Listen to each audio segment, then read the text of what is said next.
Bien.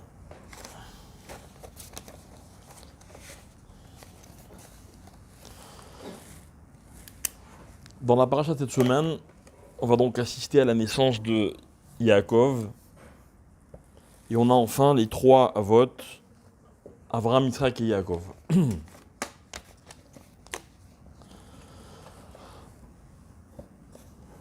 En même temps que Yaakov, il y a donc Esav qui va naître. Et la Torah nous dit que Esav est sorti le premier.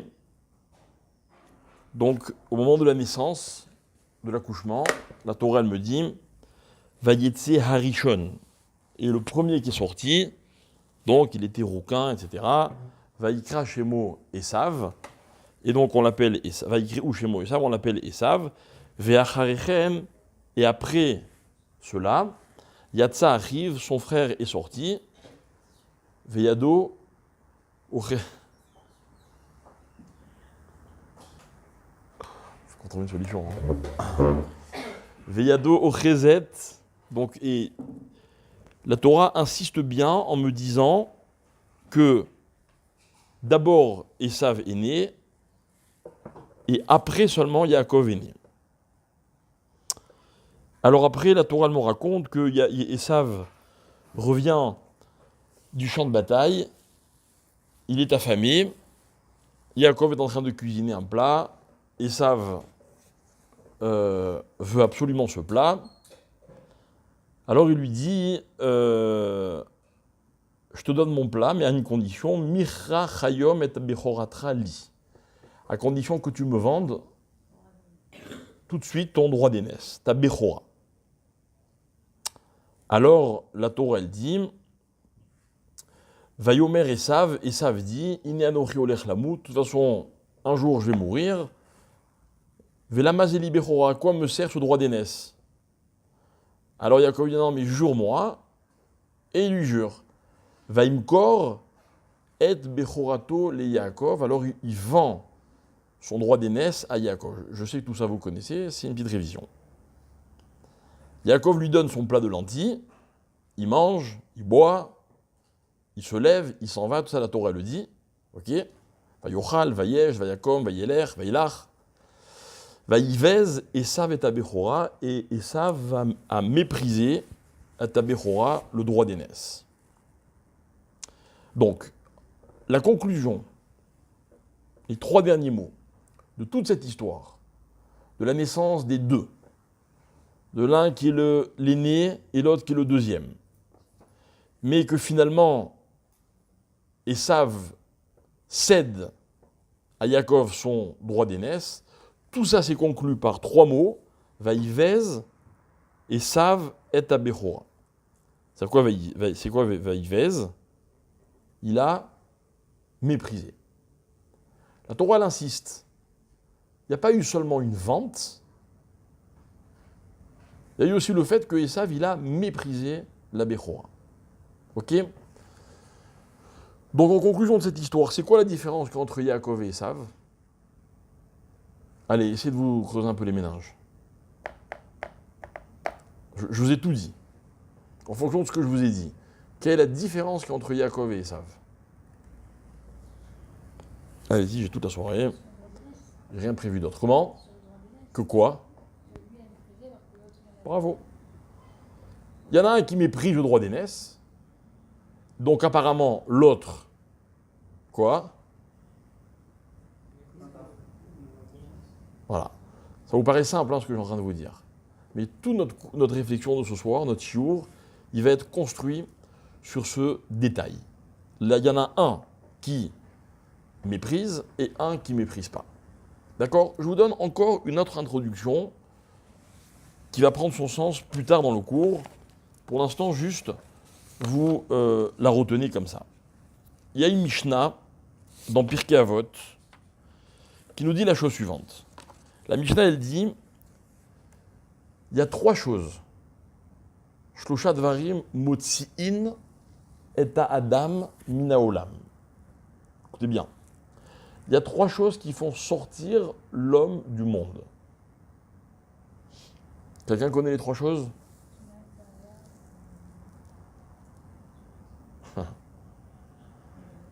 Alors, Kina, c'est quoi? La jalousie. Ta'ava, c'est les envies, d'accord? Kavod, c'est quoi Kavod? D'accord. Alors, qu'est-ce qu'a dit la Mishnah? La Mishnah, elle dit ces trois choses-là, elles font sortir l'homme du monde. Ça veut dire quoi, sortir l'homme du monde? Ça veut dire que sans ces choses-là, il est dans le monde. À cause de ça, il sort du monde. D'accord, on peut expliquer très simplement la Mishnah en disant, ben voilà, les hommes se détruisent pour ces trois choses, pour les honneurs. C'est ce que c'est les honneurs? Les honneurs, c'est quelque chose d'incroyable. Celui qui sait pas, qui ne comprend pas la gravité des honneurs, c'est parce qu'apparemment il n'en a jamais eu. Mais quand quelqu'un il a goûté au kavod, c'est impossible de s'en passer.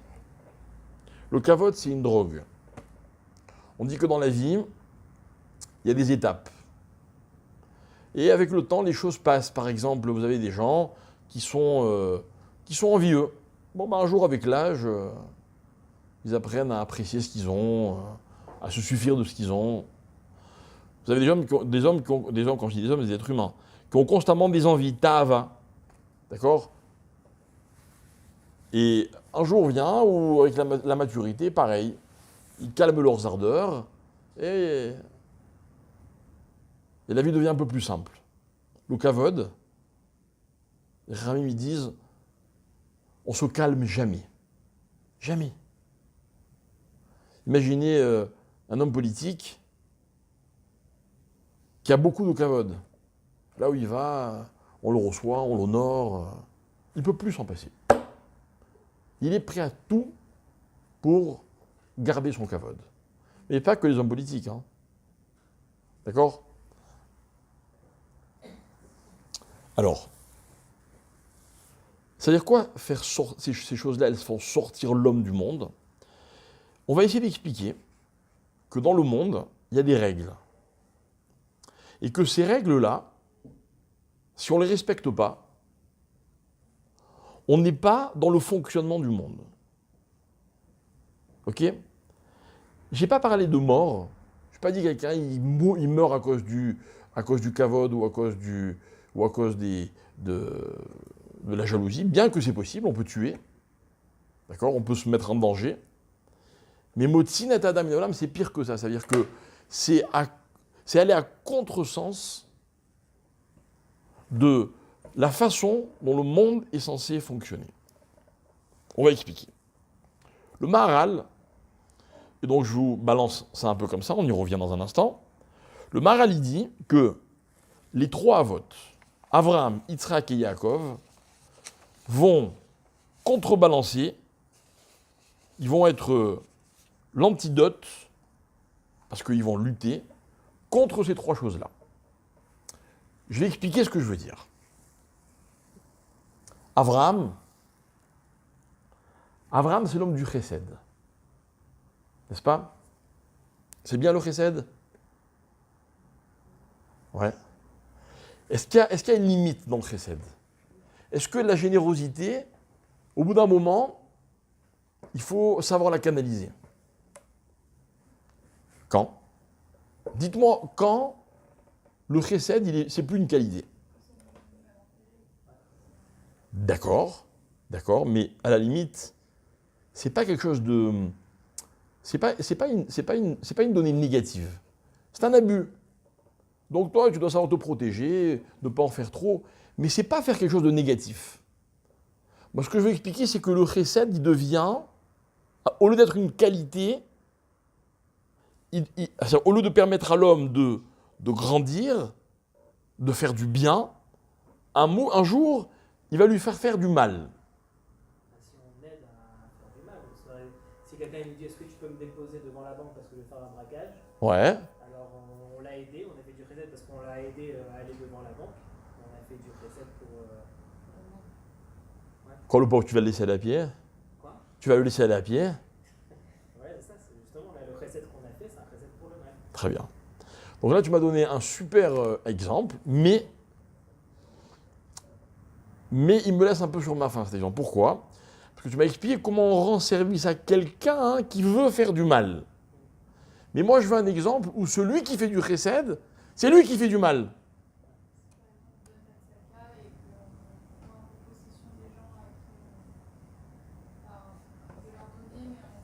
Mais est-ce que ça, c'est pas le contraire du chesed?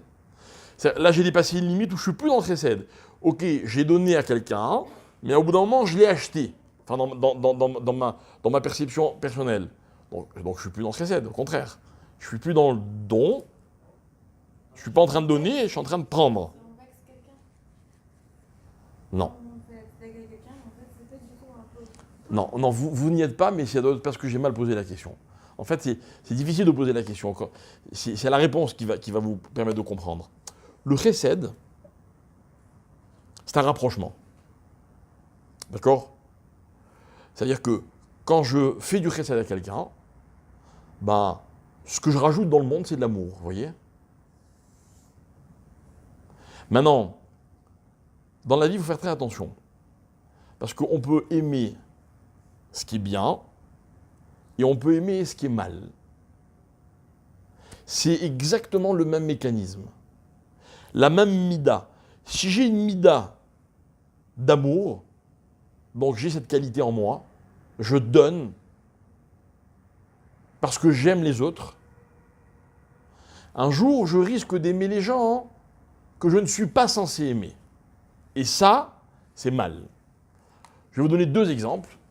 Premier exemple, la Guémara, elle dit que de la même manière qu'on doit avoir pitié de ceux qui méritent, on doit être cruel vis-à-vis de ceux qui méritent. Des fois, il faut être ferme. Il n'y a pas le choix. C'est valable dans une cellule familiale, par exemple. Ok. Des parents, il faut qu'ils donnent à leurs enfants, mais il y a des moments où il faut savoir prendre. Il faut savoir être cruel. Il y a aussi autre chose, c'est que celui qui incarne le mal, imaginez quelqu'un qui me dit, moi, les pauvres, les nazis, peut-être c'était des gens bien au fond. Bon, ils se sont trompés, ils croyaient que les juifs, c'était... Non.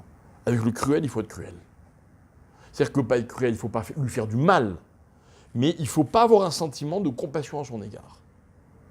Deuxième exemple, dans la vie, il y a des gens que j'ai le droit d'aimer et des gens que je n'ai pas le droit d'aimer. Ok? Un homme, il peut aimer sa femme, il ne peut surtout pas aimer la femme de l'autre. Et les Khamim vont nous dire que l'excès de chesed, c'est celui qui amène à l'immoralité. L'immoralité, souvent, c'est un rapprochement, mais c'est un mauvais chesed.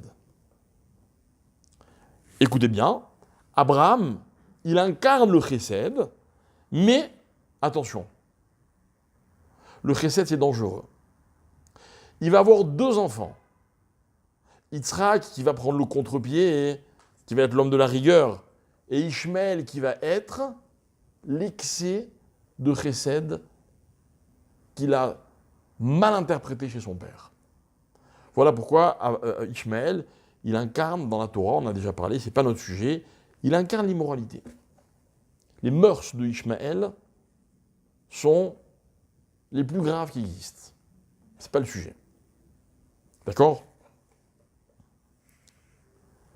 Mais la dimension de Abraham, ça va être de quoi? Ça va être d'aimer et de faire aimer, qui est par exemple Akadosh Baruch Hu. D'accord? Donc on y revient un peu plus tard. Ensuite vient Yitzhak. Alors suivez-moi. Alors Abraham, il va être l'antidote de Ta'ava. D'accord? Ta'ava, la passion, les envies. Abraham, il a réussi à maîtriser ses envies, et sa passion et son amour. Vient Yitzhak. Yitzhak, c'est la rigueur. C'est quoi la rigueur? La rigueur, c'est ce qui est à toi est à toi, ce qui est à moi est à moi. Cette phrase-là, mes chers amis, c'est le seul moyen dans la vie de ne jamais être jaloux. La jalousie, c'est quand on n'a pas respecté la distance de sécurité entre ce qui est à nous et ce qui n'est pas à nous. Voilà ce que c'est être jaloux. Yitzhak, c'est la rigueur absolue. Si on aime la Ferrari qui est de la personne qui est en face de moi, et non, je sais très bien que c'est à lui.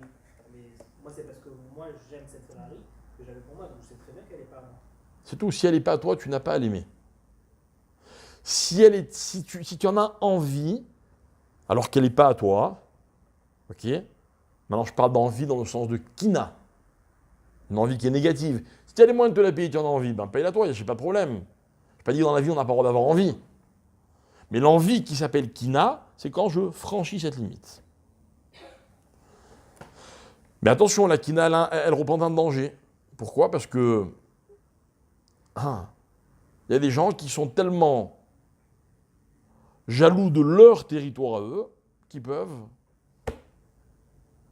éliminer l'autre pour marquer leur territoire. C'est le summum de la jalousie. Yitzhak, il a 2 enfants. Yaakov, on va en parler dans un instant. Et Yitzhak est un sanguinaire. C'est un coléreux. D'accord ? C'est-à-dire qu'il a pris la kina dans le mauvais sens. Yitzhak, lui, il a su la maîtriser. Vient enfin le 3e personnage, qui est le personnage de Yaakov. Alors d'abord, regardez, je commence par la fin. Yaakov, tous ses enfants vont dans le même sens. Contrairement à Yitzhak et à Abraham. Quelle est la dimension que Yaakov incarne ? C'est quoi la mida de Yaakov ? Émet. Et nous, ce qu'on va essayer d'étudier ce soir, c'est que Émet et Kavod sont 2 notions qui n'en font qu'une. On va expliquer pourquoi dans le Émet de Yaakov, il y a la notion de Kavod. Ok ? Donc, ça c'est ce qu'on comprendra, si Dieu veut, j'espère, à la fin. Mais revenons un petit peu en arrière. Enfin, ou plutôt, commençons notre réflexion. Il y a un texte dans la Gemara qu'on a déjà étudié ensemble, on en a fait d'ailleurs une veillée. Dans la Gemara de Sanhedrin, Daf Tzadik Zayin, page 97. La Gemara, elle raconte là-bas. Qu'est-ce qu'elle raconte là-bas, la Gemara ? Ah, je me tue pendant des heures. Et... Ah non, c'était Shavuot, tu crois. Shavuot, non, cette année ou l'année dernière, je sais plus. Hein ? Ah non, respect de la femme, t'as raison, c'est Shavuot, donc c'est encore avant. Ah, alors, c'est quoi celle d'avant ? Non, ça c'était une autre veillée. Non, mais ça c'était au Shana Rabbah, le dernier. Ouais. L'avant-dernier, c'était... Non, la dernière, c'était quoi ? Oui. C'est la Shonara, bravo. Bon, ça va vous suivre, vous méritez que je vous dise alors. La Gemara dans Sanhedrin qui parle de la fin des temps. Et la Gemara, elle explique de quoi aura l'air l'humanité à la fin des temps. Ok ? Alors, par exemple, on avait ramené la vie de Rabbi Yehuda qui disait « Dor chez Ben David ba bo, bet vaad yeleznut ». Alors, les maisons de Vaad, on va expliquer ce que c'est, seront réservées à l'immoralité. Alors, on avait donné plusieurs explications. On avait dit, par exemple, que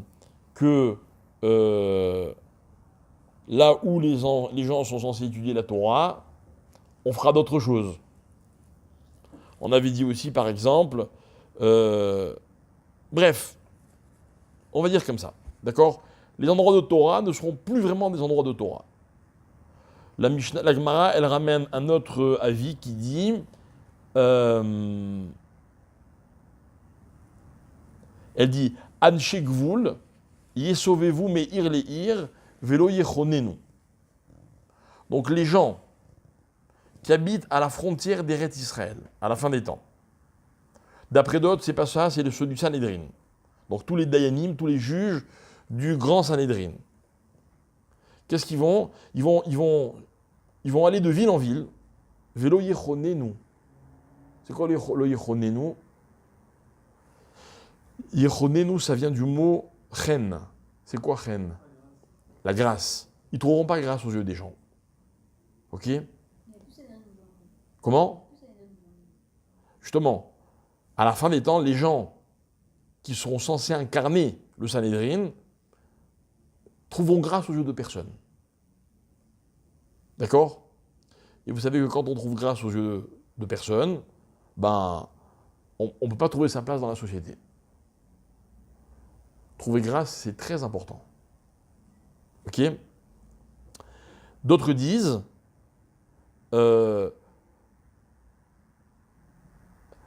alors, l'expression c'est comme ça. Chochmat ha-sofrim, la sagesse des chachamim, tisrach. Littéralement, elle pourrira. On va expliquer. D'autres disent, pene ador ke pene akelev, que la génération ressemblera à un chien. D'accord? Pourquoi un chien? Pourquoi un chien? Et la Gemara explique que le chien, enfin les Khamim expliquent que le chien, chez nous, il est caractérisé par le fait que le chien n'a pas honte. Par exemple, le chat, il a honte. Le chat, quand il fait ses besoins, il les recouvre. Le chien, non. Ok? Je ne sais pas comment ça se passe chez tous les animaux, mais en tout cas, le chien, il n'a pas honte. Ok? Sur le chien, pourquoi il n'a pas honte? Pourquoi on parle de la honte du chien? La girafe non plus, elle n'a pas honte. L'éléphant non plus. Vous avez déjà vu un éléphant au zoo. Ok? Mais le chien, il vit en société. C'est-à-dire qu'il donne l'impression d'être distingué, mais il ne l'est pas.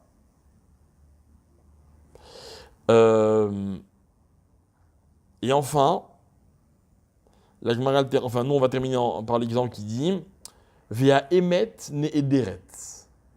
C'est quoi emet ne ederet? La vérité, ne ederet, c'est-à-dire quoi ne ederet? Hein? Quoi? Les rats. Rares. Ne ederet. Non. Hein? Quoi? Non, c'est avec un he, ne ederet. J'ai dit ne ederet. C'est quoi ne edar? Absent, disparaît. La vérité disparaîtra. Ok? Elle disparaîtra. La Gemara, elle dit Amre de Berav, mais la médette chez Naasit, à Adarim, Veolechetla. La vérité, elle va se morceler et elle va partir. Ok? Elle va partir. Le Maharsha, il explique, c'est un des commentaires du Talmud, il dit ça veut dire que les gens qui incarnent la vérité, les Anshe Emet, les gens vrais, pas nous, hein, les gens vrais, ok, ils se cacheront à la fin des temps. On ne les trouvera plus. Ok? Le Emet, il va se cacher. Qu'est-ce qui fait que la vérité disparaît, pardon. Le mensonge est dessus. Ah, pas mal. Normalement, hein, la vérité, elle est souvent camouflée par le mensonge.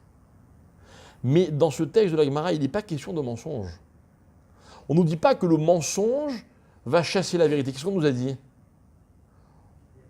La vérité, ouais, elle va s'en aller d'elle-même. Ça veut dire que même sans mensonge, il n'y aura pas de vérité. C'est un truc de fou. Pire. Si le mensonge dissimule la vérité, bon, la vérité, elle existe, mais on ne la voit pas. D'accord? Mais là, ce n'est pas ça qu'on nous dit. On dit que la vérité va disparaître. Alors, on va expliquer. D'accord? Alors, le Maharal, il insiste sur ce détail. Le Maharal dit, on ne parle pas du mensonge. On parle de la vérité qui disparaît. Ok?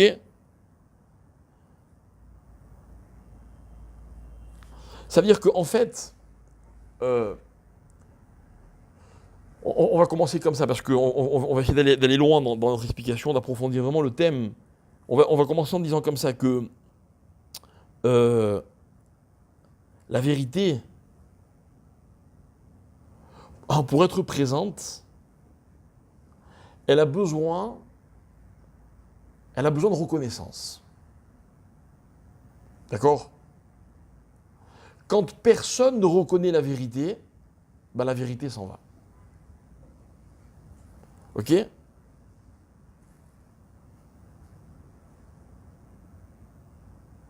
Et en fait, on se rendra compte qu'à la fin des temps, la vérité n'a pas sa place dans le monde. Vous savez, des fois, on est confronté à un mensonge, enfin, à autre chose que la vérité, et on n'arrive pas à prouver notre bonne foi. On n'a pas les arguments pour imposer la vérité. Moi, je pense même que dans les grands débats de la société, il y a beaucoup de mensonges. Mais ce n'est pas le problème, il y a toujours eu du mensonge. Mais dans les grands débats de la société, la vérité, elle n'a pas sa place. C'est même quand quelque chose est vrai, il n'est pas reconnu. Pourtant, c'est vrai. C'est vrai. Mais personne ne veut l'accepter. Ce qu'on appelle en français la désinformation. C'est quoi la désinformation? La désinformation, c'est quand tout le monde sait qu'une chose est vraie, on ne veut surtout pas que les gens en parlent. Alors on parle d'autre chose, mais on raconte des faits. On exagère certaines choses. On ne ment pas. Ce n'est pas le mensonge qui chasse la vérité, c'est la vérité qui n'a plus sa place. D'accord? Alors tout ça, mes chers amis, je voudrais qu'on essaie de l'expliquer. Bien. Enfin, la Gemara continue en disant « Dor chez Ben David Ba, Bo Neharim Yalbinu Penezekenim » Alors, pendant la génération dans laquelle le Mashiach va venir, les jeunes feront honte aux anciens. Ils ne respecteront pas les anciens. Zekenim Yamdu Lifne Neharim. Les vieux resteront debout alors que les jeunes seront assis. Bat Kama Be'ima.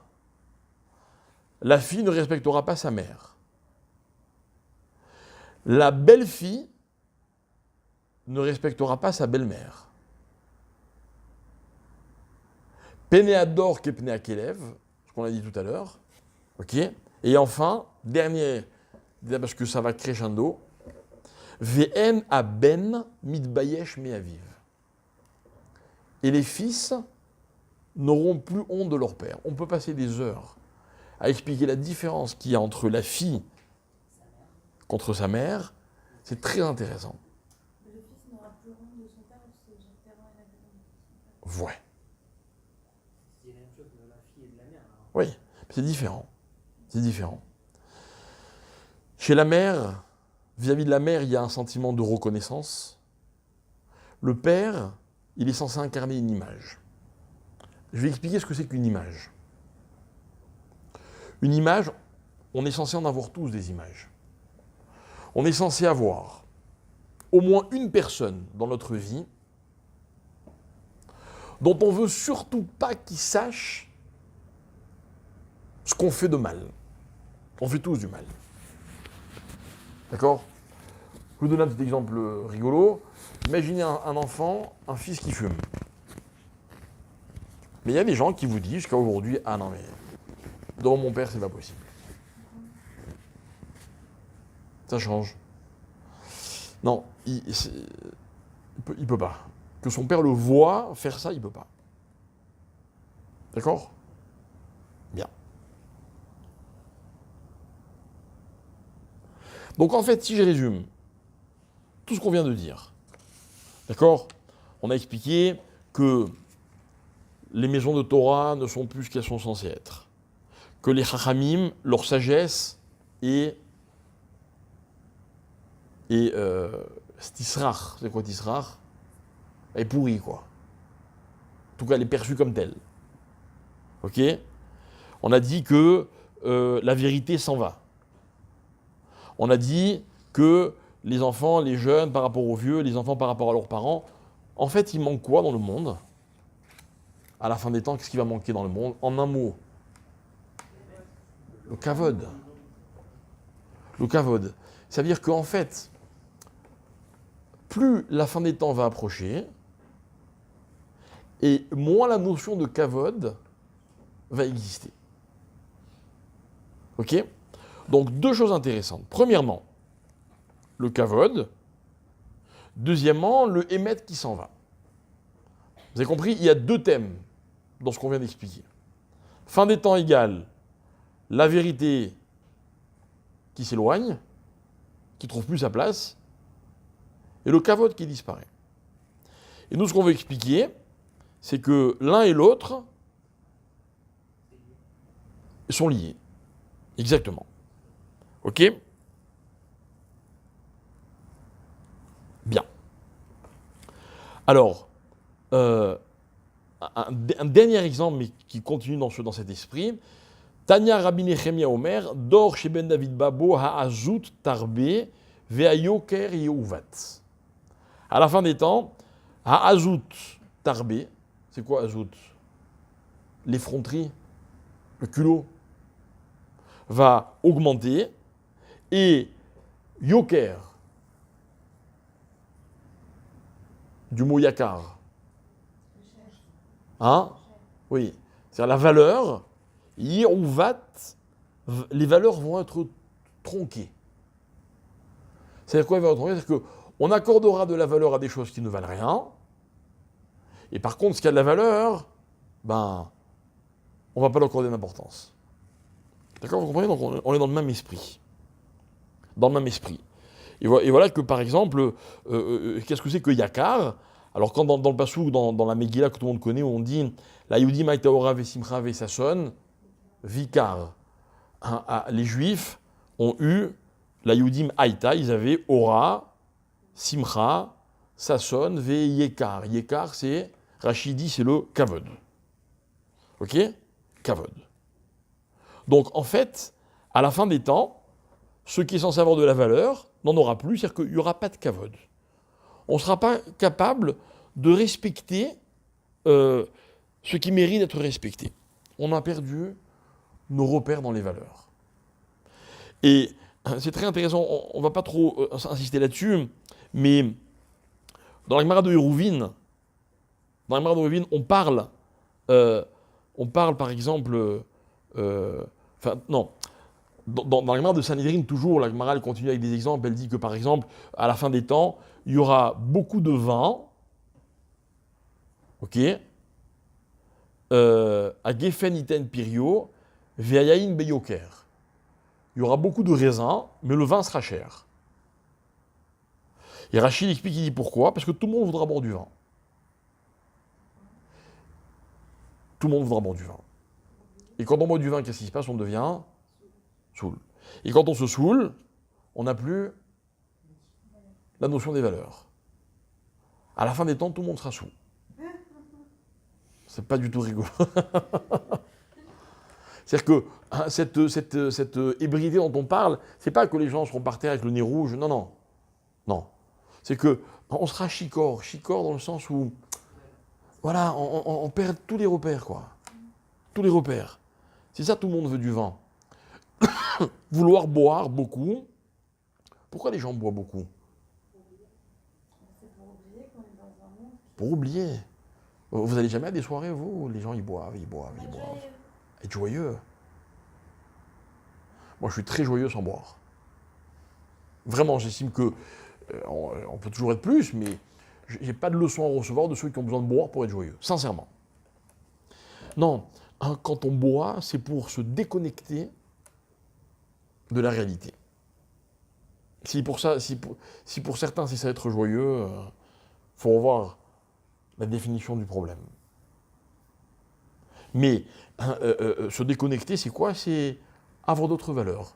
Quelqu'un qui boit, tout d'un coup, il dit des choses, ou il fait des choses qu'il n'aurait jamais dites ou jamais faites s'il n'avait pas bu. Entre parenthèses, je ne suis pas un exemple, mais Moi, je vous le dis juste en ce qui me concerne, c'est exactement la raison pour laquelle j'aime pas boire. À part que ça ne m'attire pas spécialement, mais que Dieu me garde de dire des choses que je n'aurais pas dites si je n'avais pas bu. D'accord ? Or, pourquoi les gens font ça ? Parce que justement, dans la réalité, il y a des règles qu'on n'a malheureusement pas le choix de respecter, mais par contre, quand on est déconnecté de la réalité, ben c'est plus pareil. Au pire, on pourra dire, je suis désolé, j'étais pompé, ou pompette, pardon. J'étais complètement pompette, c'est vraiment pas de ma faute, quoi. Je t'ai dit ça, tiens pas compte, t'es pas dans mon état normal. Ok ? Donc en fait, ça veut dire quoi ? C'est-à-dire que les gens recherchent cette situation dans laquelle ils ne sont pas dans leur état normal. Ok ? La Gemara, elle va même aller plus loin, justement, dans Hérouvine. Elle va expliquer que c'est la définition de l'exil. C'est quoi l'exil ? C'est quoi être exilé ? Être exilé, c'est quand on est dans une situation dans laquelle on a le sentiment qu'on n'a plus de repères, on ne connaît plus les règles. Par exemple, un exilé, il peut être dans un état de détresse qui va lui faire n'importe quoi. Mais être exilé, c'est aussi, par exemple, quand les gens vont en vacances, et parce qu'ils ne sont pas chez eux, ils se permettent de faire des choses qu'ils n'auraient pas fait chez eux. C'est intéressant. Ok ? Vous voyez, tout ça, ce sont des signes de la fin des temps. En fait, à la fin des temps, il y a une chose qui va manquer, c'est le respect. Le respect, c'est les règles.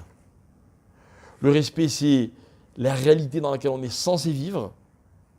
Ok ? Et bien, ce respect, il va disparaître. Et d'ailleurs, la fin des temps, c'est quoi ? C'est quand les royautés, c'est-à-dire les rois, les dirigeants, ne vont pas diriger selon des règles, mais selon, par exemple, des intérêts qui leur sont propres. Pour les nations ou les Juifs ? Tout le monde, la société en général. Les Juifs, ils ont le moyen de résister à ça. Est-ce qu'ils vont en être capables ? Je vous laisse le soin d'en juger. Ok ? Mais en tout cas, on est dans la définition des choses. La définition des choses, c'est ça. C'est que dans le monde, il y a des règles, et qu'à la fin des temps, on va vouloir annuler ces règles. Et toutes ces règles-là, elles fonctionnent selon un principe qui s'appelle le kavod. Kavod. Ok ? Ne pas vouloir accepter les règles, c'est ne pas être capable d'apprécier le kavod. Donc de donner aux choses la valeur qu'elles ont. D'ailleurs, dites-moi, le kavod, c'est une mitzvah dans la Torah ? Non ? Si ? Hein ? Alors, puisque, voilà, vous m'avez donné un exemple de kavod d'après la Torah. D'après la Torah, qui il faut respecter ? Ses parents, c'est tout ? Qui d'autre ? Le rêve, c'est comme son père. Le Rav, d'accord. Qui d'autre ? C'est ça, c'est le rêve. D'accord, qui d'autre ? Son mari ? Marqué nulle part, désolé. Et la femme non plus. Hein. C'est pas marqué dans la Torah, il faut respecter son mari, il faut respecter sa femme. Alors on m'avait dit les parents, le Rav, Fayot, très bien, ok, et quoi d'autre ? Hachem ? Où c'est marqué ? Hein ? L'aimer et le craindre n'est pas marqué, il faut le respecter. La troisième chose qu'il faut respecter, c'est le roi. L'autorité. D'accord ? Alors, vous comprenez que ça suscite des questions. Et pourquoi parler du mari ou de la femme ou pourquoi pas parler tout simplement du respect de l'homme ? On ne doit pas respecter autrui ? Oui, c'est ça ? Quand on dit aime ton prochain, c'est. Aime, c'est aimer. respect. Ah ben non. Oui, mais on peut pas aimer quelqu'un et ne pas le respecter. Ah ben si. Ça n'a rien à voir. C'est deux choses différentes. Souvent dans les couples, puisque le problème a été soulevé, les conjoints s'aiment et ne se respectent pas. C'est deux choses différentes. J'ai même envie de dire que aimer, c'est beaucoup plus facile que de respecter. D'accord? Alors pourquoi la Torah ne me parle pas du kavod de l'être humain? Ouais.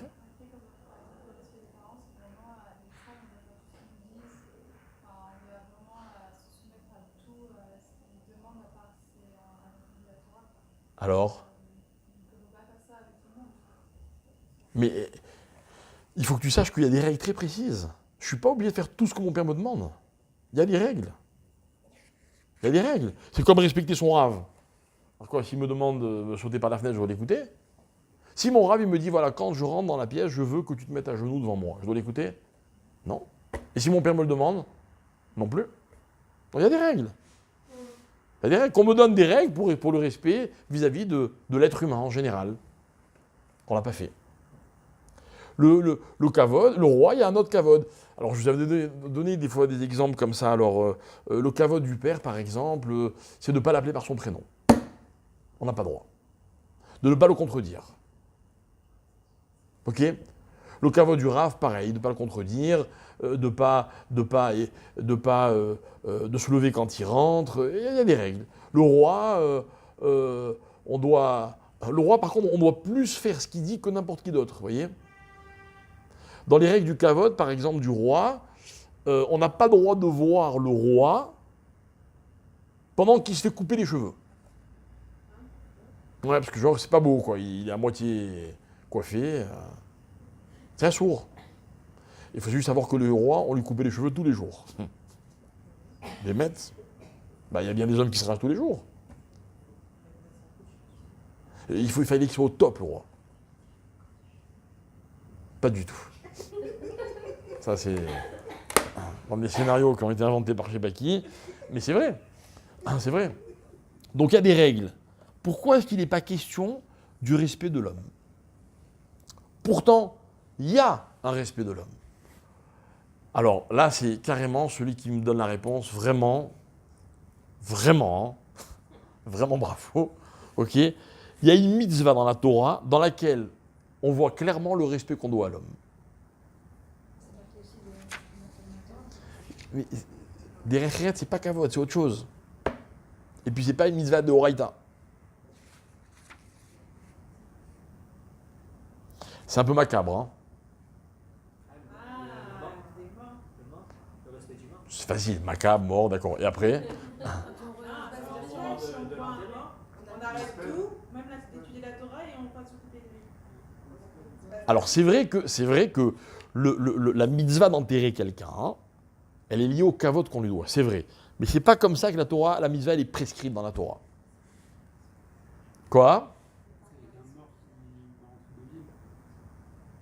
Non. Vous brûlez, hein, parce qu'on parle de ça, hein. Mais il y a une mitzvah de la Torah qui nous dit comme ça, que lorsque quelqu'un va être condamné à mort, il y a des cas dans la Torah où il y a la peine de mort. Et parmi les morts, il y en a une qui est la pendaison. La Torah, elle dit « L'otaline nivlato à la hetz ». Il ne faut pas que dès que le soleil se couche, le condamné reste pendu. Ki kavor tigberenu bayomahu, ki kilelat elokim taloui.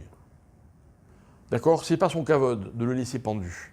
Mais la Torah, elle continue et elle dit, parce que c'est un manque de kavod vis-à-vis d'Akadosh Baruch Hu. Et on apprend de là que quoi? Que en fait, évidemment que dans la Torah, on nous impose le respect d'autrui. Et vous savez pourquoi? Parce que l'homme étant créé à l'image de Dieu, ne pas respecter un homme, c'est ne pas respecter Dieu. Donc évidemment qu'on nous impose le respect d'autrui. Mais pourquoi on nous impose le respect d'autrui? Et donc voilà que ça va être un facteur commun pour tout ce qui concerne le kavod selon la Torah. C'est parce que le kavod de l'homme, c'est le kavod d'Hachem. Et respecter n'importe qui, c'est respecter Dieu. Lui manquer de respect, c'est respecter l'étincelle divine qui est en lui. Mais le Rav, il a encore plus l'image de Dieu que le commun des mortels. Donc il mérite un respect spécifique. Mais les parents, ils incarnent encore plus la présence de Dieu dans le monde, parce qu'ils sont les trois, les associés au monde de la création de l'homme, enfin de l'enfant. Donc pour moi, mes parents, c'est ce qui me rapproche encore plus d'Hachem. Donc je leur donne encore plus de respect. Et le roi, à la fois par son autorité et son intégrité, donc ce n'était pas le cas de tous les rois malheureusement, incarne encore plus l'image d'Akadosh Baruch Hu dans le monde. Donc il a droit à un respect qui est lui aussi spécifique. Mais en fait, tout ça pour vous dire quoi? Résumons la situation. C'est que la notion de kavod dans le monde, en quoi elle nous intéresse?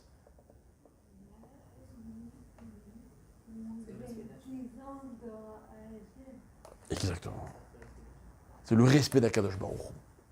Donc ça veut dire, écoutez bien, que celui qui s'est respecté, de façon générale, il respecte Dieu. Celui qui ne s'est pas respecté, il ne respecte pas Dieu. Et en fait, on va voir par exemple un petit exemple mignon. Il y a marqué dans la Gemara, Aroé Malché Israël. Celui qui voit un roi juif, il doit faire une bracha. Vous la connaissez? Non, vous n'en avez jamais vu? Normal. Baruch ata Hashem Elokeinu melech haolam shechalak mikvodo lireav.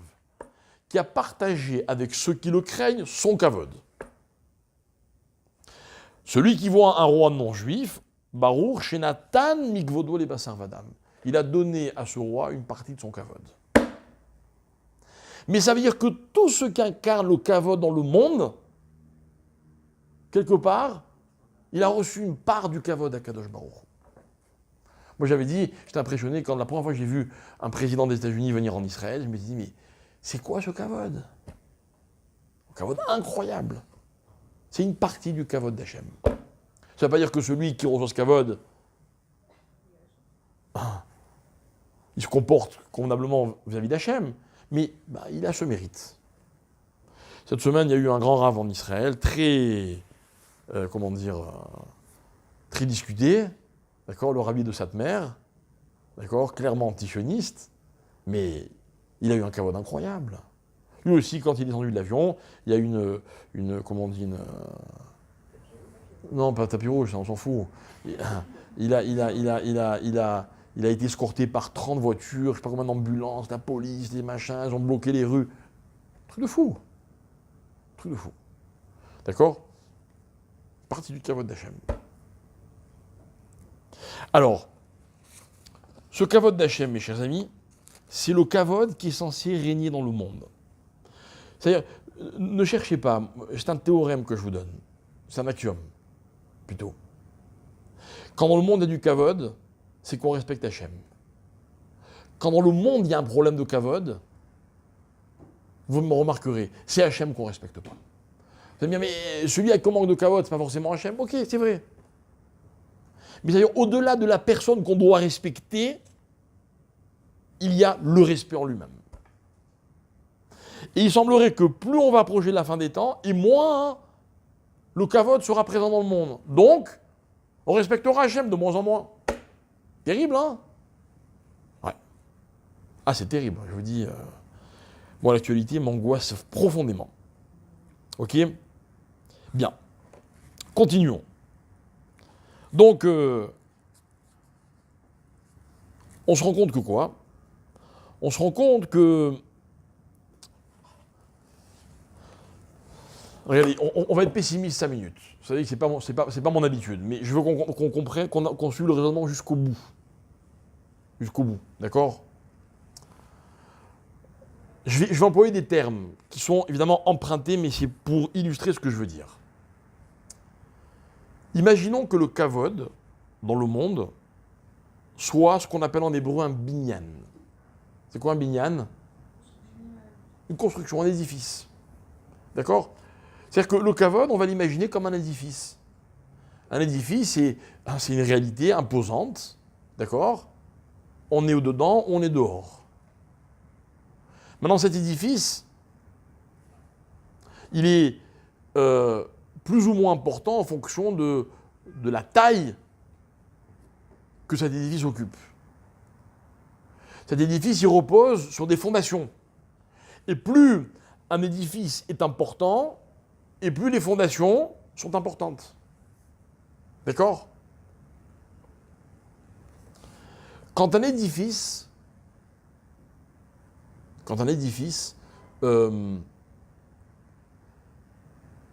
menace de s'écrouler, quelle est la meilleure solution ?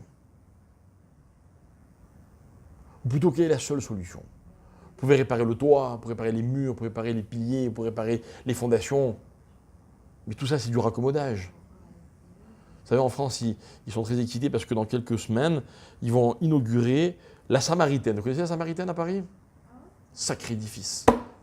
La Samaritaine, ça fait 15 ans que le bâtiment est en travaux. Je sais pas, ça fait partie de l'histoire de Paris, quoi. Ok ? Mais au bout d'un moment, ils se sont rendus compte qu'il était tellement abîmé qu'il fallait le détruire, donc ils l'ont détruit pour le reconstruire. Voilà, mes chers amis, comment on peut... Voilà le meilleur moyen de réparer un édifice.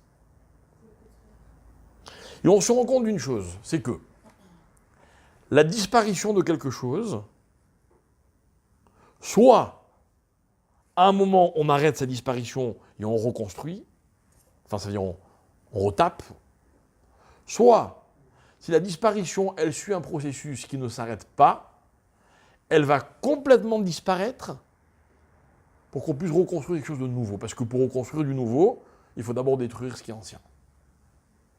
Ce que je vais vous expliquer, c'est que la venue du Mashiach, mes chers amis, écoutez bien, la fin des temps, c'est quoi la fin des temps ? La fin des temps, ce sera un moment dans lequel tout ce qui existe ne va pas être mieux, va être nouveau. Donc, ce qui sera solide et en bon état restera.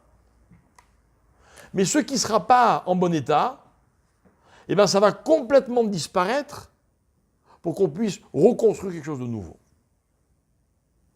Alors maintenant, je vous pose une question. Est-ce que vous pensez que dans la société dans laquelle on vit, le kavod, il est en bon état ? Est-ce que vous pensez que le kavod, il est solide, ou le kavod, il est bancal ? Est-ce que les parents sont respectés comme ils devraient l'être ?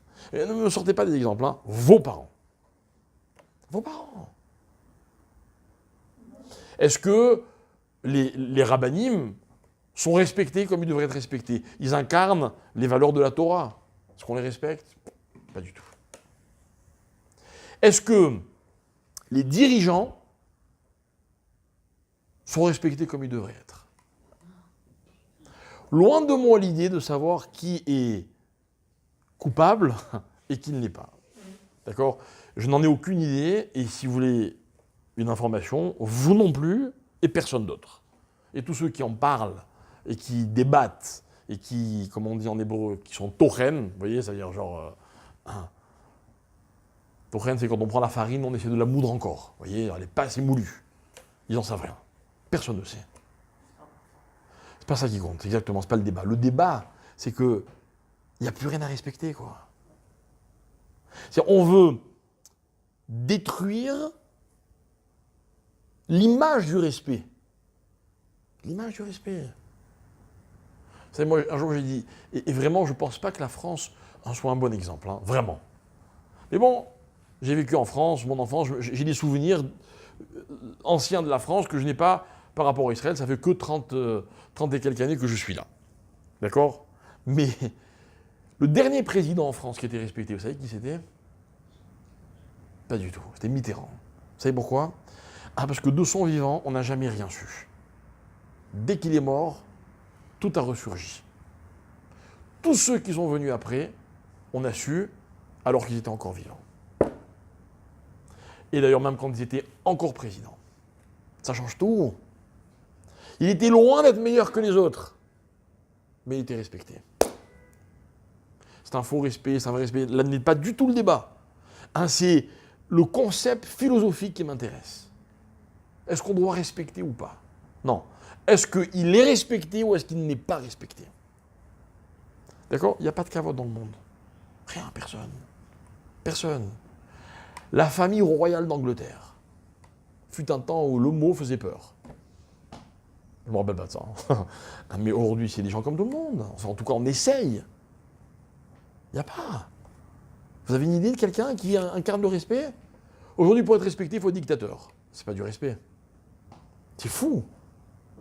Ça n'existe pas. De moins en moins, ça disparaît à vue d'œil.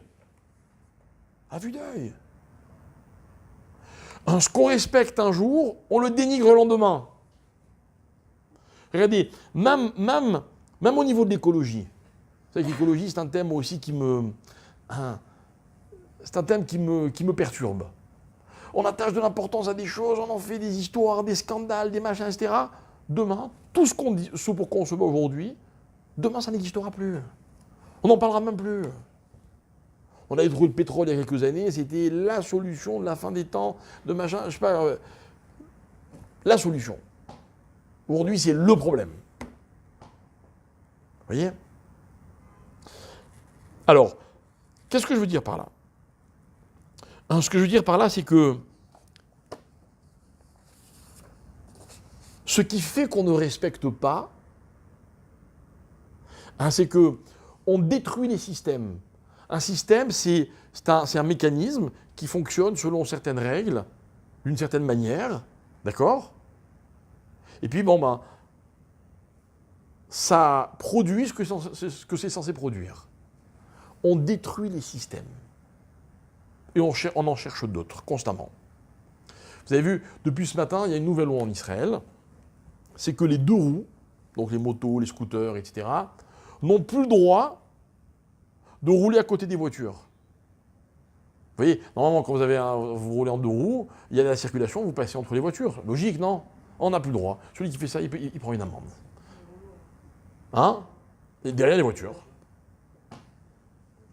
Je veux qu'on m'explique, alors à quoi ça sert, quoi? Non, mais c'est vrai. Je veux comprendre. Mais je veux comprendre, tout simplement. À quoi ça sert? Est-ce que ça veut dire que les policiers qui vont courir après ceux qui sont en infraction, ils vont rester derrière les voitures pour ne pas enfreindre la loi? Je veux comprendre. Alors, donnez-leur des voitures, les malheureux. C'est l'hiver. Je comprends pas.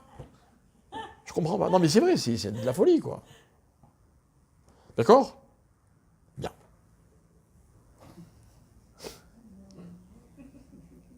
Je vous dis, on s'éclate. C'est vraiment...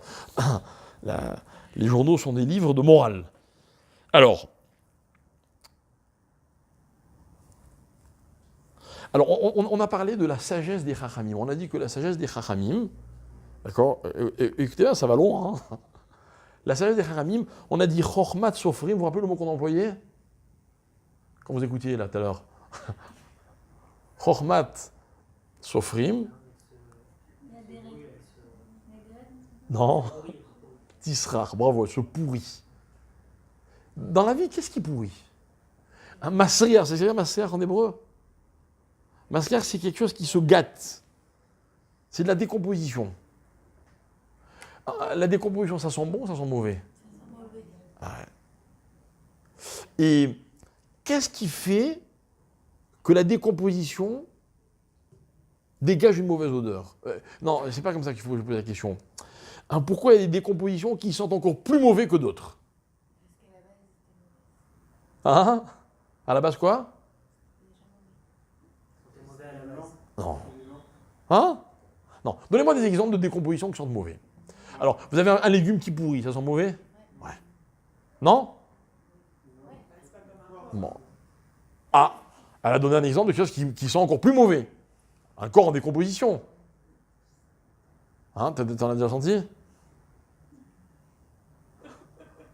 Non, mais elle sait très bien que de la viande dans un frigidaire, de la viande pas dans un frigidaire qui pourrit, ça sent beaucoup plus mauvais que des tomates ou des concombres. Pourquoi?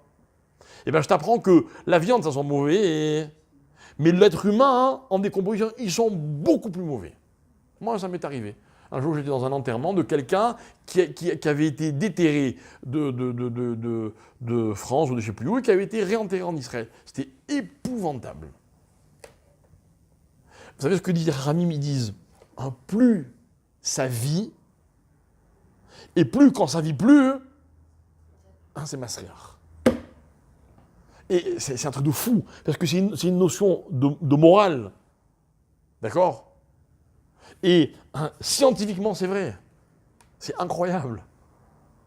C'est-à-dire que le Masriach, il est à la mesure de ce qu'il était avant. Voilà pourquoi le corps d'un juif, il est tamé quand il est mort. Le corps d'un goy, il n'est pas tamé. D'accord? Parce que c'est la différence. C'est la différence. Regardez, je vais vous donner un exemple. Imaginez, vous considérez une personne, vraiment vous avez de la considération pour cette personne, vous la respectez, et un jour vous êtes vraiment déçu de cette personne. La déception, c'est ça, Masriach. Et plus la personne, vous la considériez, et plus la déception est grande. Vous voyez, c'est comme l'amour et la haine. Plus l'amour était grand, plus la haine sera grande. Ok? Chochmat sofrim tasriach. Ça veut dire que, écoutez bien, plus on est contre les idées de la Torah, plus ça veut dire qu'à l'origine, la Torah, c'est quoi? C'est vrai. Plus on dira que c'est faux, et plus ça voudra dire que c'est vrai. Ou que c'était vrai. Maintenant, regardez le comportement de la société. Il est à l'inverse des valeurs que la Torah nous a imposées. Que ce soit le respect du Shabbat. Qu'est-ce qu'on est fier de dire qu'on a mis des bus Shabbat à la disposition de ceux qui voulaient les utiliser. Ça a été un succès incroyable. Ça me fait encore plus de peine, ce succès-là dont on est fier, que le fait que les gens aient roulé pendant Shabbat. C'est ça, Masriach. Masriach, c'est quand, par exemple, quelqu'un osera critiquer qu'aujourd'hui, on accepte des mariages de toutes sortes. Vous comprenez? Comment on peut dire que c'est pas bien? Ah oui, Masriach. Celui qui dit ce que la Torah, elle dit, que ça s'appelle Toeva, etc., il est Masriach. Il est perçu comme nauséabond par la société. Et voilà pourquoi on se rend compte d'une chose. On se rend compte que le kavod, ça veut dire la valeur qu'on donne à une chose, le fait qu'on l'apprécie, c'est révélateur de son émet. Et moins on respecte quelque chose, et plus la dimension émette qu'il incarnait devient quelque chose de nauséabond, de Masriach.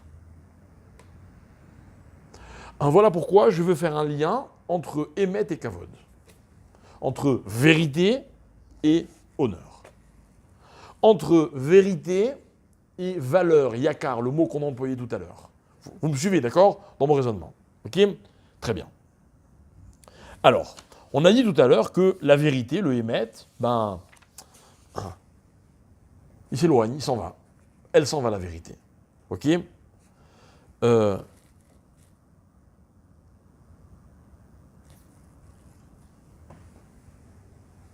Maintenant, je vais parler de la vérité. Ok? Je vais expliquer ce qui, selon les Chachamim, et donc évidemment, je m'inspire complètement de mon maître, le Rav Moshe Shapira, qui se base notamment sur le Maharal. Je vais expliquer qu'est-ce qui dérange dans la vérité. La vérité dérange. La désinformation. On est dans le monde de la désinformation, parce que vous savez que l'excès d'information, pourquoi aujourd'hui il y a tellement d'informations?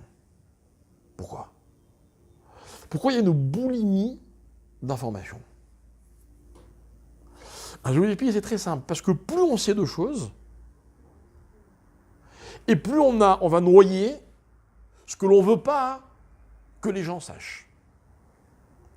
Comme on est dans un monde où tout se sait, regardez, prenez l'exemple d'un homme politique habile. Dans tout le pays, tout un pays parlerait de lui parce que, pour des choses dont il n'est pas fier. Qu'est-ce qu'il va faire? Il va créer un événement qui va préoccuper tout le monde, qui va occuper tout le monde. On va oublier de parler de ce qui le dérange. Magnifique. Ce que j'appelle l'excès d'information. Mais en fait, ça s'appelle de la désinformation. Vous compris? C'est simple. Maintenant, pourquoi la vérité dérange? Maintenant, écoutez bien, je vais expliquer que la vérité, elle dérange dans tous les domaines. Hein. Même quand vous êtes dans la vérité. Quand la vérité, elle vous dérange parce qu'elle donne une image mauvaise de vous, normalement, vous auriez dû assumer. Vous n'êtes pas d'accord de le faire. Évidemment, ce n'est pas vous que je parle. Vous n'êtes pas d'accord d'assumer, alors la vérité vous dérange. Vous n'avez pas besoin de moi pour l'expliquer. Ce que moi, je veux expliquer, c'est que la vérité, elle dérange, même quand je suis prêt à l'assumer. Par exemple, imaginons que moi, demain, là où je rentre, tout le monde dit « Ah, qu'est-ce qu'il est généreux !» Qu'est-ce qu'il est généreux? Tout le monde dit que je suis très généreux. Et c'est vrai.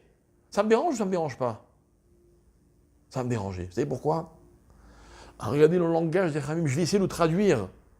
Parce que le émet, il est mechayev. Ça veut dire que la vérité, elle implique forcément quelque chose. Assumer une vérité, c'est une chose. Assumer ce que la vérité implique, c'est autre chose. Ok? Maintenant, écoutez bien, je vais plus loin. Vous m'avez compris, mais je n'ai pas encore expliqué. Une vérité qui n'implique rien n'est pas une vérité. Ça veut dire que, j'invente, si je vous dis qu'il fait nuit, c'est la vérité, mais si ça ne change rien, c'est pas une vérité. C'est une info, elle vaut ce qu'elle vaut. Mais c'est pas une vérité. Une vérité, c'est quand ça définit une chose et les conséquences que ça implique. Si vous dites que je suis généreux, bah, c'est ce qu'il faut que je vous donne, quoi. Eh oui. Donc ça me dérange. Enfin, ça me dérange. C'est lourd à porter. C'est-à-dire, écoutez bien, mes chers amis, la vérité, c'est toujours une responsabilité. Voilà ce que c'est chayav. Mais chayav, ça me rend responsable. Et ça, c'est vrai. Vous savez pourquoi les gens ont peur de se marier? Parce que vous ne savez peut-être pas, mais ils ont peur de se marier, les gens. Parce que se marier, ça rend responsable. C'est terrible. Tellement plus facile de ne pas être responsable. Ah, je peux vous dire qu'être marié, c'est une vérité. Hein. Ça, c'est une réalité de la vie. Maintenant, si vous voulez, on peut aller plus loin. Hein. Être un homme, c'est une réalité. Être une femme, c'est une réalité. C'est une réalité, ça implique des choses. C'est-à-dire que moi, en tant qu'homme, je ne pourrais jamais être femme, vous vous rendez compte? Celui qui est homme et qui veut être femme, c'est-à-dire qu'en fait, pour lui, la vérité n'implique rien, puisqu'elle ne l'oblige en rien. Donc, ce n'est pas une réalité. Celui qui voudrait être marié, mais sans que ça l'oblige, il n'est pas marié. Ou plutôt, il est marié, mais ce n'est pas une réalité. Il ne vit pas dans cette réalité. Celui qui voudrait être juif, mais sans que ça l'oblige, sa judaïcité n'est pas une réalité. Parce qu'une réalité, elle implique forcément des conséquences, donc une responsabilité. Vous m'avez compris? Très bien. Il y a un exemple fabuleux. Il y a un exemple dans la Mishnah. Regardez bien, c'est un truc, c'est vraiment surprenant. Dans la Mishnah de Masechet Para. Il y a une Masechet qui s'appelle Masechet Para. Et la Mishnah là-bas, elle dit, il y a des sources qui sont menteuses. Ma'im mechazvim, kazav. Kazav, c'est du mensonge, on le dit dans la prière. Ok, kazav. Ma'im mechazvim, des eaux menteuses. C'est quoi? Et la Mishnah, elle dit, c'est quand, par exemple, il y a une source, ok, mais que cette source, une fois par semaine, au minimum, elle ne donne pas d'eau. Ce n'est pas une source. Parce qu'être une source, c'est donner de l'eau en permanence. Sinon, tu n'es pas une source. Maintenant, je vous dis ça, je ne vous dis rien parce que ça ne change rien dans nos vies, mais il y a des implications au niveau de la halakha. C'est un exemple que je vous donne. C'est-à-dire que soit une chose, elle est réelle et du coup, elle est obligée d'assumer, soit elle n'est pas réelle parce qu'elle ne veut pas assumer. Une vérité, c'est une chose qu'il faut assumer. C'est fou. Voilà pourquoi la vérité dérange. Voilà pourquoi, mes chers amis, aujourd'hui, et plus ça va aller, je ne vois pas pour comment ça va se calmer, on va être dans un excès d'informations qui sont vraies. Vous dites à un journaliste, tu mens, et vous dites, moi je mens. C'est la pire insulte qu'on peut lui faire. Il vous citera ses sources. Et ce qu'il vous dira, c'est vrai. Mais ce n'est pas des vérités. C'est des informations pour masquer d'autres vérités. Par exemple, la Guémara, elle dit, un très bel exemple, la Guémara, elle dit, dans le traité de Sanhédrin, elle dit quel est le mensonge, quelle est la punition du menteur. On ne le croit plus. Ah, logique, mais évidemment que la Guémara, elle dit quelque chose de beaucoup plus profond. La Guémara, écoutez ce qu'elle dit, vous savez ce que c'est un menteur ? Un menteur, c'est quelqu'un qui, des fois, dit la vérité. Mais quand il dit la vérité... Comment ? Non, mais non, c'est pas ça l'histoire. Quand il dit la vérité, c'est parce qu'il a une raison de la dire, la vérité. Donc, c'est pas une vérité. Donc, on ne le croit pas. C'est pas qu'on le croit pas parce qu'on dit toujours des mensonges. Non, tout le monde dit un jour ou l'autre la vérité. Toujours. Mais moi, si, par exemple, je sais quelqu'un, il m'a menti un jour, et que je lui demande l'heure, et qu'il me la donne, pourquoi il me donne l'heure ? Pourquoi il me donne la vraie heure ? Il a sûrement une raison. C'est un mensonge. Vous comprenez, mensonge et vérité, c'est pas ce que c'est l'heure exacte ou pas l'heure exacte. C'est pas ça la vérité et le mensonge. La vérité, c'est quand vous dites quelque chose qui vous responsabilise. Celui qui est capable de mentir, c'est qu'il refuse la responsabilité. Quand ça l'arrange, il ment. Donc s'il dit la vérité, c'est aussi peut-être parce que ça l'arrange. Donc c'est pas une vérité. C'est pas ça, émettre. Vous m'avez suivi ou pas ? Ça va loin, hein ? Alors écoutez bien, un fort de ces notions, qu'on survole, hein, parce que je vous assure, c'est des notions de base qui sont... Chacune mériterait un cours de... Bref. Mais ce que je voudrais qu'on comprenne, c'est quoi ? Je voudrais qu'on comprenne que la vérité, c'est quelque chose de yakar. Yakar, c'est cher. Ça coûte. Ça coûte. Si je vous dis quelle heure il est, c'est que forcément je suis en avance ou en retard, je devrais m'arrêter alors que j'ai encore beaucoup de choses à vous dire, ou j'en ai pas assez dit alors que l'heure n'est pas encore... Il y a toujours une conséquence à la vérité. Toujours. Mais je l'accepte, je l'apprécie cette vérité. Donc, des fois elle m'arrange, des fois elle ne m'arrange pas, c'est pas grave, je l'assume. Yakar. Et bien vous voyez, le kavod, mes chers amis, c'est ça. Le kavod, c'est quand je suis capable d'accepter la réalité des choses. Je ne donne pas aux choses la valeur que j'ai envie de leur donner.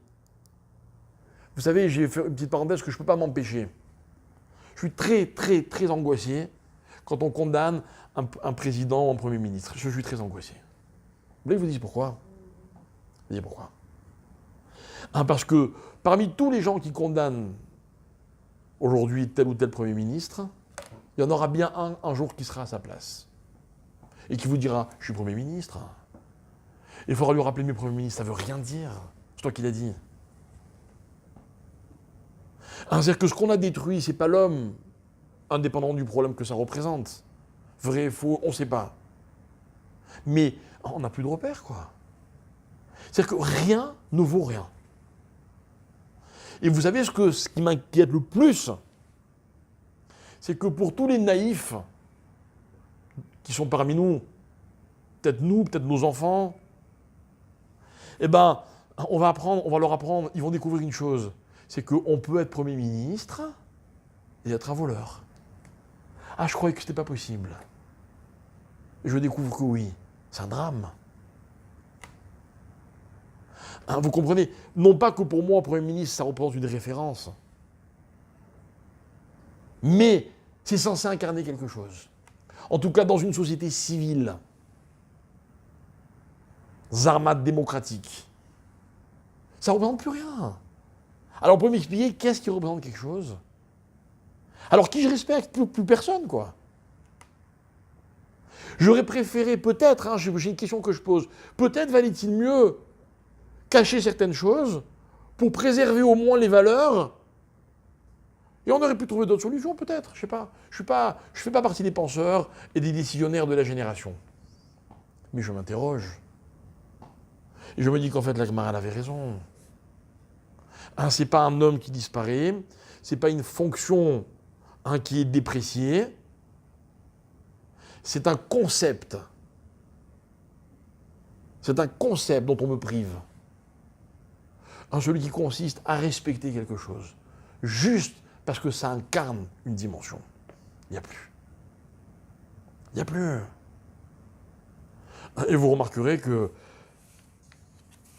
dans la société actuelle, on peut être rabbin et voleur, homme d'État et voleur, ou menteur, ou ce que vous voulez. Vous savez quoi? Je n'avais pas envie de le savoir. Je ne dis pas que c'est faux. Mais moi, je peux vous dire une chose. Je ne suis pas un enfant modèle, ok? Mais j'ai jamais cherché à savoir si une fois dans leur vie, mes parents m'avaient menti. Jamais. C'est un risque que je me suis jamais permis de courir. Peut-être que j'aurais dû le prendre et j'aurais été agréablement surpris. Peut-être que non. Je préfère ne pas le prendre. Pourtant, mes parents, c'est des gens comme tout le monde. Je parle des miens, je parle des vôtres, je parle de tout, je parle du parent en général. Vous comprenez?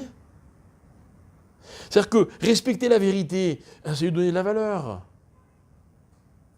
Et lui donner de la valeur, c'est accepter ce qu'elle implique. Moi, quand on me dit t'es un menteur, vous savez quelle est ma réaction? C'est bon, je peux mentir. Je peux mentir, je suis un menteur. Je suis pas obligé de dire la vérité, quoi. Par contre, si quelqu'un me dit, tu sais, moi, ce que tu dis, je te fais confiance. Je peux pas vous mentir. Je peux plus. Je peux plus, ça implique que je suis obligé de dire la vérité. Donc, l'enjeu, c'est quoi? L'enjeu, c'est le respect qu'on accorde à la vérité. Et qui est l'homme qui incarne cette image? C'est Yaakov Avinu. Yaakov Avinu, pourquoi? Parce que Yaakov Avinu, c'est l'homme du Hémet.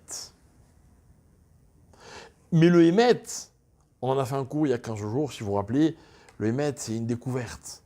Vous savez, on n'est pas responsable de trouver le Hémet dans la vie. On est responsable de le chercher. Abraham, il a cherché le Hémet. Il a trouvé Dieu. Yaakov, il est allé encore plus loin. Il a respecté le Hémet. Écoutez bien. Le vrai débat qui est entre Yaakov et Esav, c'est un mot dans la Torah, Vaïvez. Et Yitzhak, et Esav, il a méprisé. Tu as vendu ton droit d'aînesse, c'est ton droit, tu as le droit de le vendre. Tout ce que tu possèdes, tu peux le vendre. Mais tu as méprisé. Ça veut dire que Esav, écoutez bien, il incarne un autre système que celui de Yaakov. Chez Yaakov, on ne méprise rien. Rappelez-vous, quand est-ce que Yaakov va se battre littéralement contre Esav? Quand dans quelques semaines, on va lire l'histoire où il retourne de l'autre côté du fleuve pour aller chercher des petits objets, de rien du tout. Mais Yaakov ne méprise rien. C'est là que Esav l'attend, l'ange de Esav, pour se battre contre lui.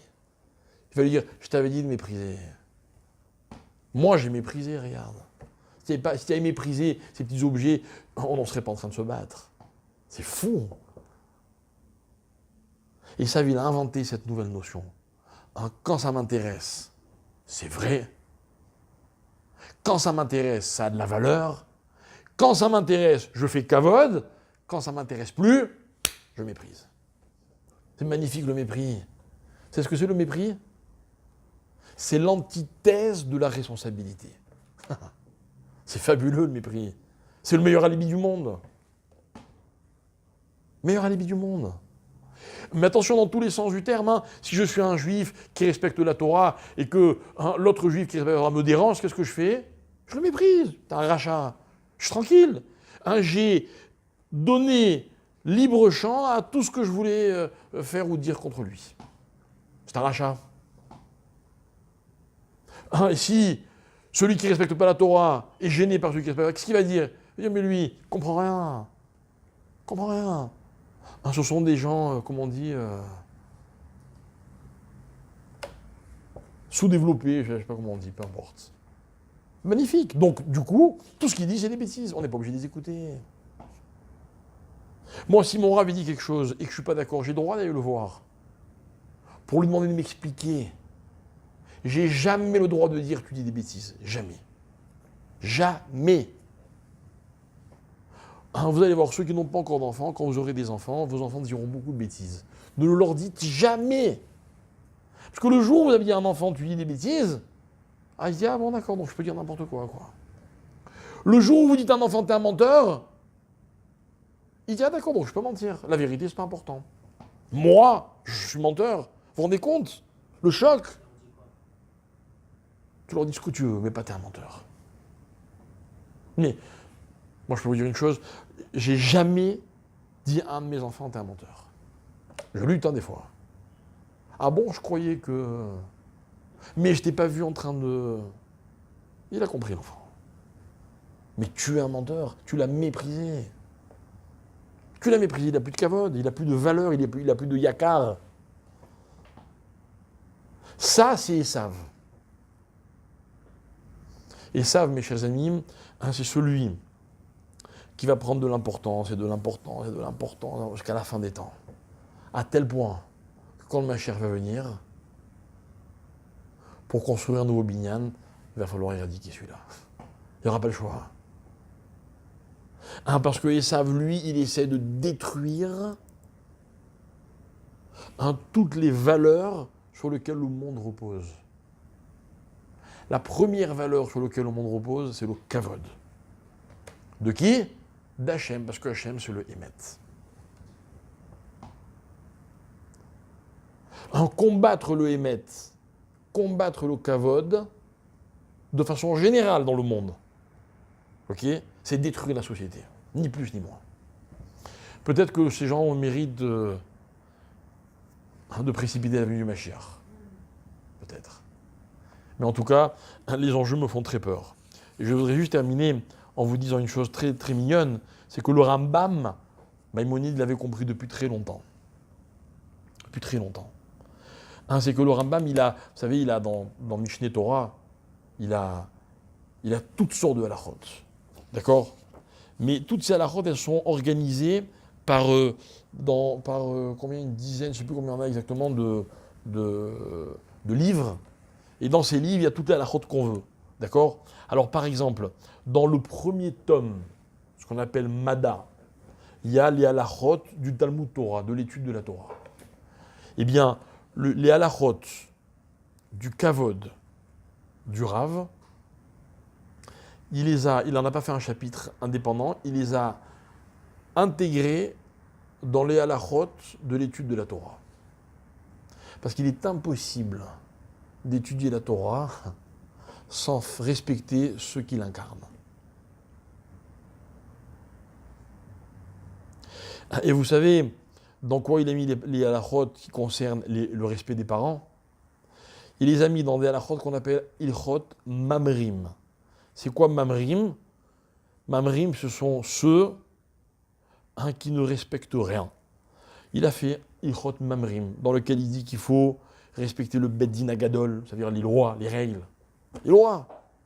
Il a dit là-bas qu'on ne doit pas ajouter la moindre virgule à la Torah ou ne pas enlever la moindre voyelle qu'il y a dans la Torah. Respecter les règles. D'accord? Et là-bas, il parle du respect des parents. Parce que le respect des parents, c'est les règles de base de la vie. Parce que tout est toujours une question de respect. Quand on s'est respecté, on respecte les plus petites comme les plus grandes choses. On est dans la structure même des choses. Voilà pourquoi, notamment, le kavod, on a dit le kavod, il sort l'homme du monde. C'est quoi sortir l'homme du monde? C'est que celui qui ne comprend pas, qui n'est pas accepté le kavod qui doit aux choses, c'est comme s'il ne faisait pas partie du monde. Il est en dehors du système du monde. Et moi, tout ce dont j'ai parlé ce soir, c'est les fondements même du monde et de la société. Je n'ai pas parlé de détails. Les détails, ils sont infinis. Mais les fondements, il n'y en a pas beaucoup. Mais par contre, on ne peut pas se permettre de les galvauder, de ne pas les apprécier à leur juste valeur. Donc en deux mots, si on voulait résumer ce cours, les deux notions qui se complètent, c'est le kavod et le émet. Ce sont deux notions qui responsabilisent l'homme. La responsabilité est lourde à porter, mais celui qui n'accepte pas d'être responsable n'est tout simplement pas dans la réalité du monde, de la vie. Voilà.